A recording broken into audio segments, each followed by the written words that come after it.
Hi, welcome to Heart Health, a 6-week series presented to you by Optimal Life. My name is Emily Joseph, and I am one of the registered dietitians here at the Optimal U Fitness facility. This is week 4 out of the 6-week series. So last week we had talked about reading labels, what we should be looking for, specifically nutrients of concern related to heart health, and how can we make heart healthy swaps at the grocery store when we are trying to read those labels, as well as in our cooking, learning how to decipher in recipes ingredients that are going to be a promoter of health, and then sometimes some that maybe not so good, but what swaps can we make for that? So take a moment to revisit what you wrote down for your weekly pledge. The goal is that, by the end of this program, you'll have 6 new goals that you've been working on. So up to this point, you should have 3 goals that you're continuing to look over each week. So this week, we are going to discuss stress, inflammation, and stress management. So feel free to pause the screen for a moment, and we're going to engage in a little bit of an activity here. And the activity sheet is found in the newsletter that was that contained this presentation link as well. Okay, so there's the downloadable handout, and on the front of the page, you're going to write down a list of the top 10 things in life that cause stress. Okay, and then you don't have to do 10, but up to 10 at least. And then when you're done, flip over the paper and write them into 2 categories. Manageable, so things that we can work on changing, and then unmanageable, things that happen in our life that cause us stress that we just have no control over. And then when you're done, set it aside and we'll revisit it at the end of the presentation. Okay, so stress can be acute, meaning instant or suddenly. Okay, so you could get an instant headache, or maybe you have a sick stomach, something like that happens instantly. Then you could have chronic stress, and chronic means long-term, it's long-lasting. So for example, a chronic stress could be that your back really hurts, and that could be because you've been carrying all this tension in your body, and then it's starting to overflow into your muscles, and your muscles become sore. Okay, and when we are stressed out, we release the hormone cortisol. Okay, so cortisol is our stress hormone, and it comes out during instant stress as well as chronic stress. So if we are chronically stressed, then that means we have a constant state of a release of the hormone cortisol. What does it do? Well, cortisol is released in response to events and circumstances. So it's our fight or flight hormone. That's its main job in the body, okay, is to react in survival mode, essentially. But it also comes out during waking up. It's time to get up. Your cortisol is going to start pumping because your body becomes more in alert state. Okay, when we're exercising, we get that cortisol pumping. When we're fasting, okay, the body's stressed out when you're fasted. So it's going to have cortisol release. But when our bodies are constantly pumping out cortisol, that can lead to chronic stress, okay? And chronic stress leads to a continual pumping out of cortisol. And when we have this, okay, that contributes to an increased risk of chronic disease risk, or even the development of. So looking at different effects of stress on our lifestyle factors, how does this play a part? How does it lead to disease risk, okay? Well, one of the things is it causes blood sugar imbalances in diabetes as well. So when we have high levels of cortisol in our body, or cortisol released in general, we also, to lower it, we need to release the hormone insulin, okay? And so insulin and cortisol cannot be made at the same time. So what do we find ourselves craving in terms of food when we are very stressed out? Typically, it's sugary foods or high-carb, starchy foods, right? And that's because eating those foods causes a spike in our blood sugar, and we're able to release insulin.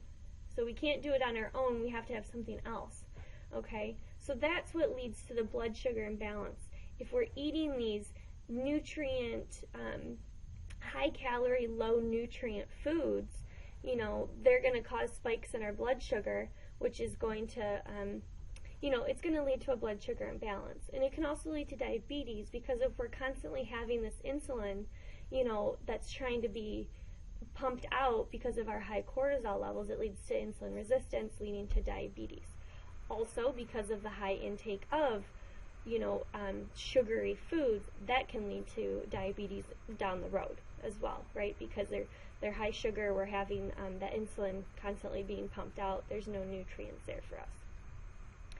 That can also lead to weight gain and obesity, right? So these cravings for the high carb sugary foods, like I just said, are high calorie, low nutrient, so they, you know, empty calories essentially. We're eating these things. They're not going to provide us protein or fiber to help keep us full. They're burned off really quickly, and it's going to leave us hungry for more, okay?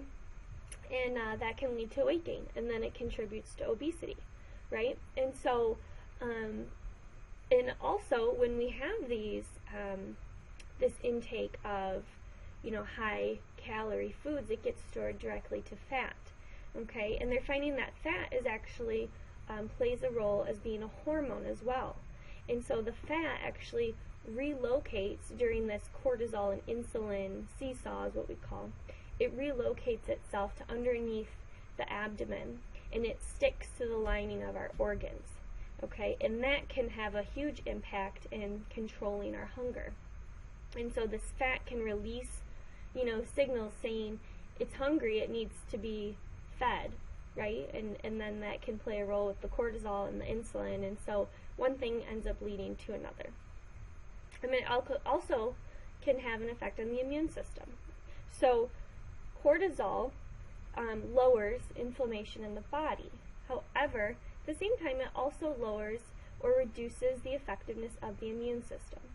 So if cortisol is constantly being pumped out, it's going to also at the same time constantly be lowering the function of the immune system, putting you at more risk for getting, you know, colds, flus, other illnesses like that. It can also cause gastrointestinal problems. So when we have high stress, our digestion and absorption, is compromised. It doesn't, our digestion and absorption is compromised. It doesn't work as well, okay? And the lining of our stomach becomes inflamed, essentially. It becomes really irritated, especially when we try to eat food, okay, and it's not, the stomach isn't working as well, and then it's already inflamed, and that food in there can really cause it to become upset, right? And so that's why sometimes if you eat when you're stressed, you might get a stomach ache or something like that, because your digestion and absorption isn't functioning at its top quality as it normally would be under a low stress circumstance. And that's why, too, a lot of times people who are chronically stressed can find themselves having ulcers, right? And then looking at specifically heart disease. So with heart disease, it increases, when we're stressed, it increases our blood pressure. Constantly having high blood pressure, as we've learned across the course of the last several weeks, is a huge, has a huge impact on our heart disease risk. And so it's putting strain on those arteries and those blood vessels. It's making them more susceptible to plaque development, okay? And then that can, over time, lead to clogged arteries, and then it can lead to a heart attack. And so that's why type A personality versus a type B personality, type A is typically high strung, right? They tend to have a higher blood pressure because they're more stressed out. They're not the relaxed type B personality. Puts them at more risk for getting heart disease or having a cardiovascular incident such as a heart attack or stroke.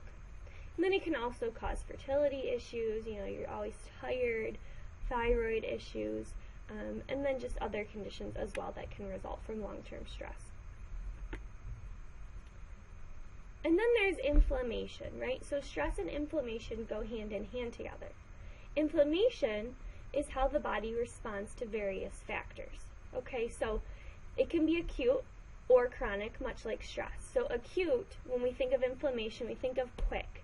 Typically, it's acute inflammation, you know, is a injury.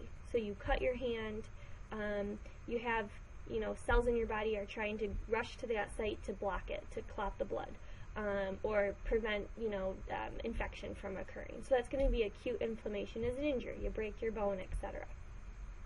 Chronic or long-lasting inflammation can happen in response to various factors. So we can have that same response where you have these cells in your body that respond to sites of injury.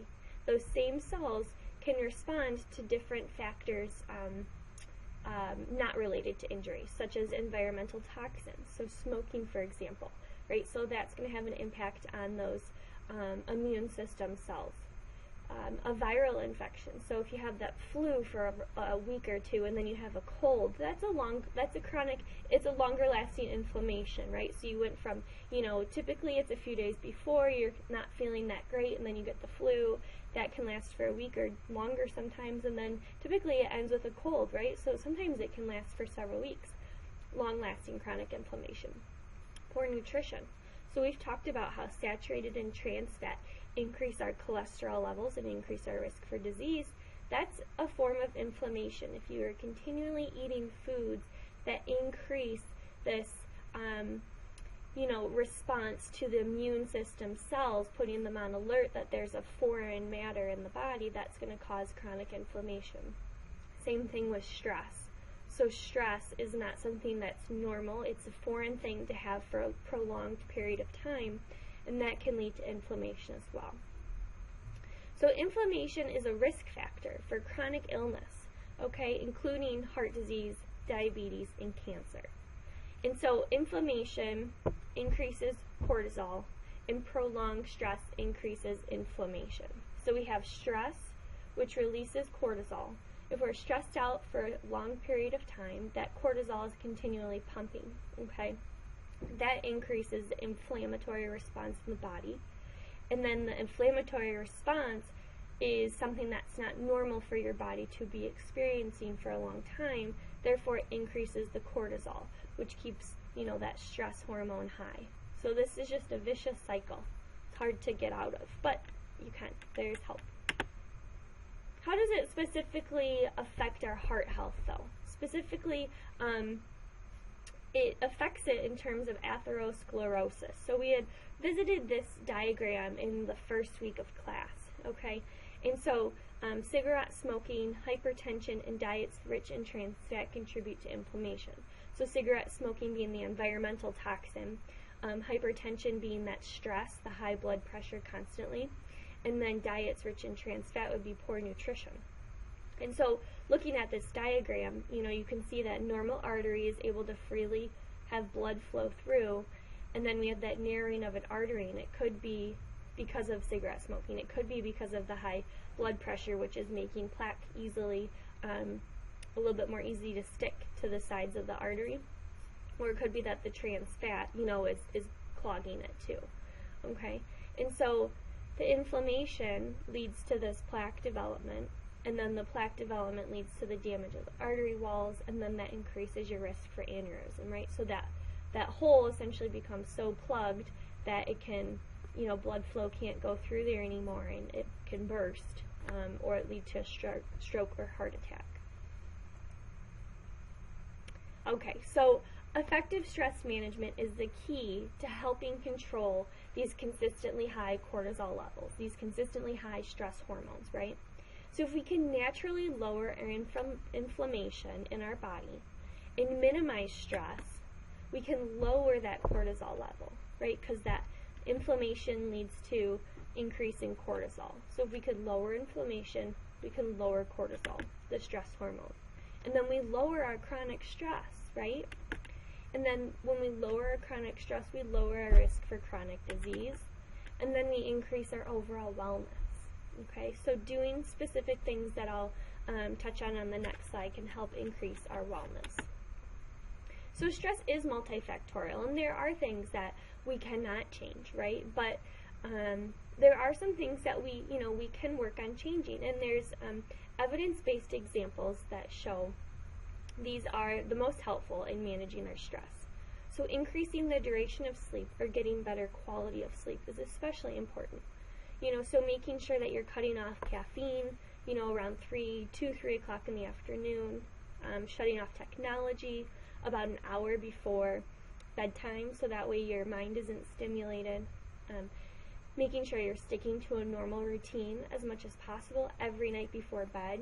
So if you go to bed at 10, so 9 o'clock you shut off your TV, you shut off your phone, maybe you brush your teeth, maybe you drink a cup of hot water, read a book, etc. You use the same thing every night, your body gets used to that, and it starts to, it wants that after a while, and that can increase the better quality of sleep, which allows our body to repair, fight off, any type of illness or disease, infection. It works while we're sleeping. Working on breath work. So inhaling for 6 slow counts through your nose and exhaling for 6 slow counts through your mouth is proven to help immediately lower stress. If you're driving and it's rush hour, working on that, that's something that you can do, and nobody has to know you're doing it. You can do it at your workplace, at your desk. Acupuncture, so that's ancient, Chinese medicine that taps into pressure points on the body, is proven to actually help with managing stress. Just doing cardio exercise, right, or strength training, that helps to release endorphins, which are the happy hormones. And when we have endorphins going, that lowers our cortisol levels in our body. It lowers stress. Or doing yoga, right? So yoga helps us to focus on one thing at a time. It rechannels our energy. It lowers blood pressure, and that can help us to relax. And then if necessary, always seeking expert or professional help is an option too, if necessary. You can also try what's known as positive self-talk. So oftentimes we get sucked into a situation where we find ourselves saying things that maybe don't seem negative until we kind of step back and evaluate how we handle certain situations.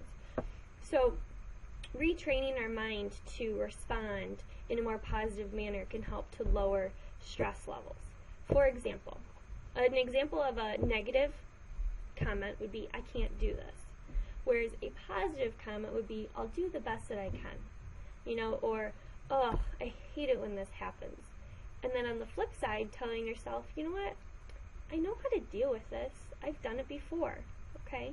Or saying things like, I've got this, we can work it out, I'm human, we all make mistakes.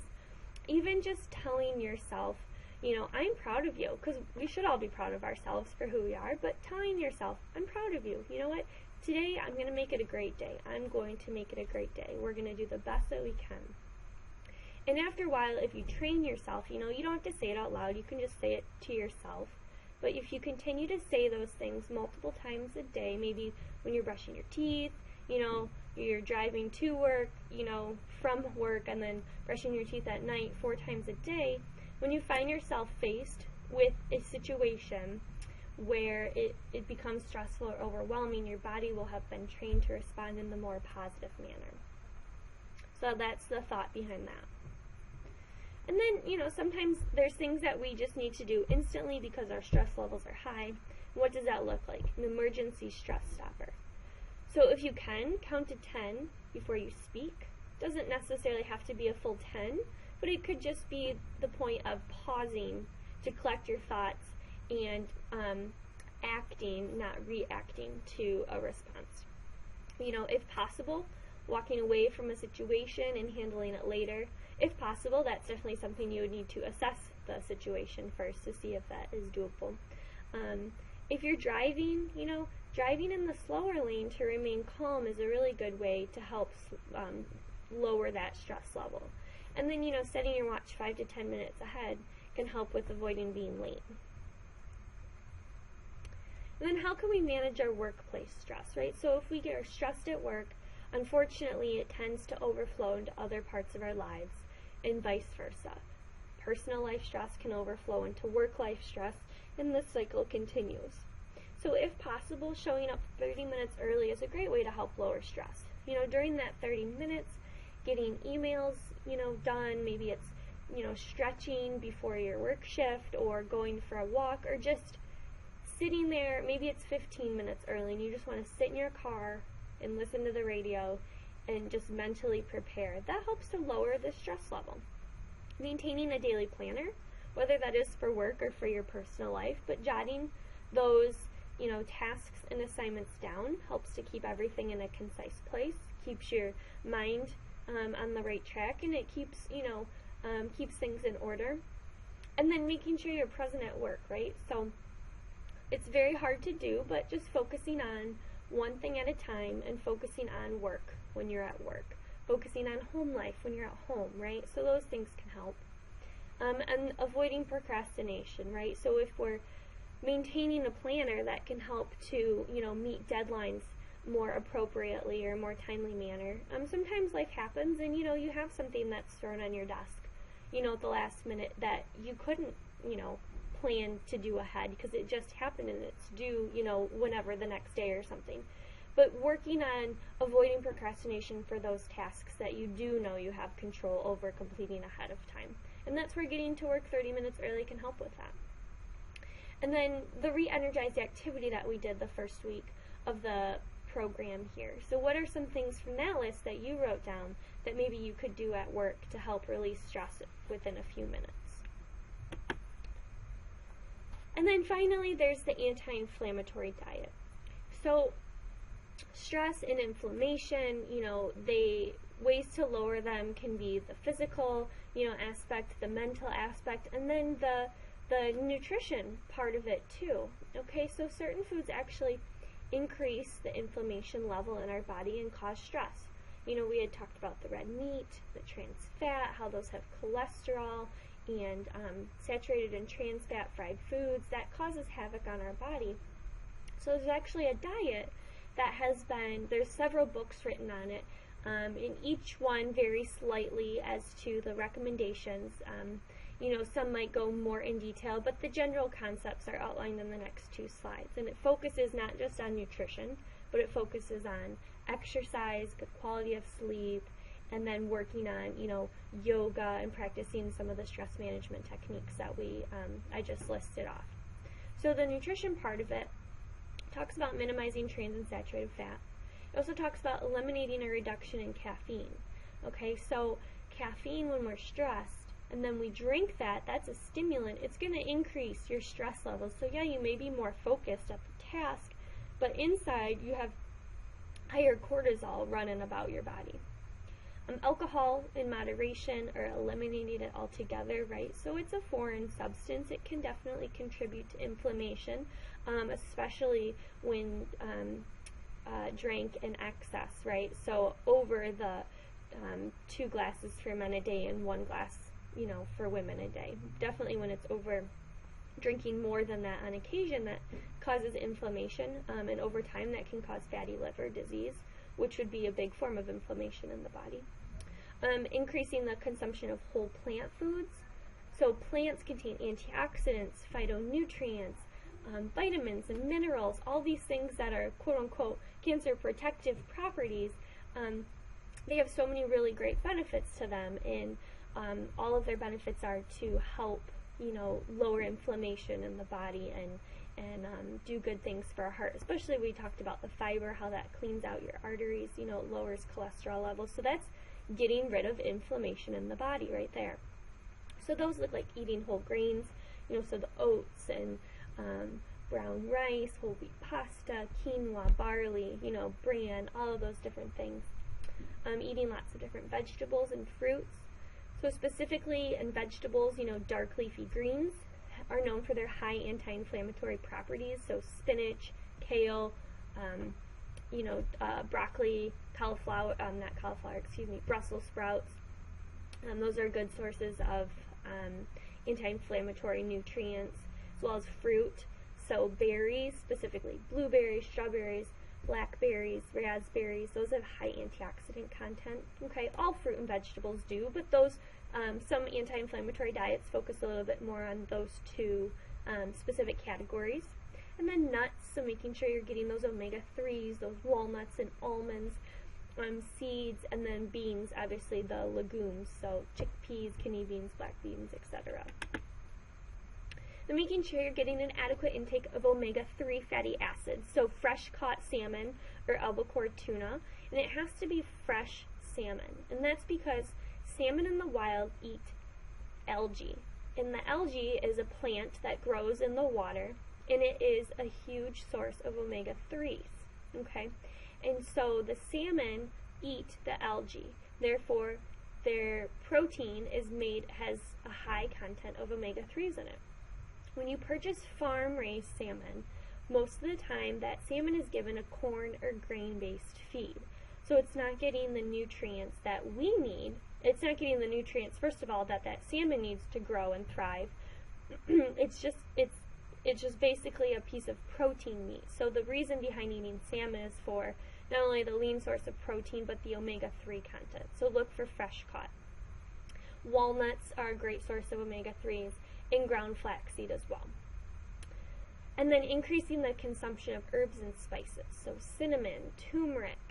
Cinnamon helps to lower blood sugar levels. Turmeric is an Indian spice. A little bit goes a long way with that one, but it's a very potent spice. You can mix that into scrambled eggs, mix it into smoothies or chilies or stir fries. You can hardly taste it if you just need about 1/8 of a teaspoon, and if it's dispersed among a big serving, then you're still getting the nutrient benefits of it. But a little bit for a single serving definitely goes a long way. Garlic helps with blood pressure. Onion, cocoa powder, so those are the top spices. All herbs and spices contain antioxidant properties, but those are the ones with the most powerful benefits. And then making sure you are getting the regular physical activity as well. Okay, so revisiting that activity, using the list created at the beginning of the presentation, and looking at the manageable stressors in your life, what are some ways that you could work on implementing stress management techniques? Okay, so, for example, maybe you wrote down that you have high LDL levels, and that is something that is a stressor in your life because you understand that that's not a good thing, but you know that you can manage it. So based off of the anti-inflammatory diet, you're going to start adding in a piece of fruit during snack time to increase your fiber consumption. Okay, or maybe you have so many emails to answer, it's overwhelming at work. So you're going to work on setting your alarm 30 minutes early, 3 days a week, to get to work that much earlier so you can help answer the emails and reduce your stress levels. So feel free to pause the screen and take a moment to write down what you feel you can work on. And then that rolls into our weekly pledge. And so using that list that you just worked on, what are 1 to 2 ways you're going to try and practice those stress-reducing habits this week?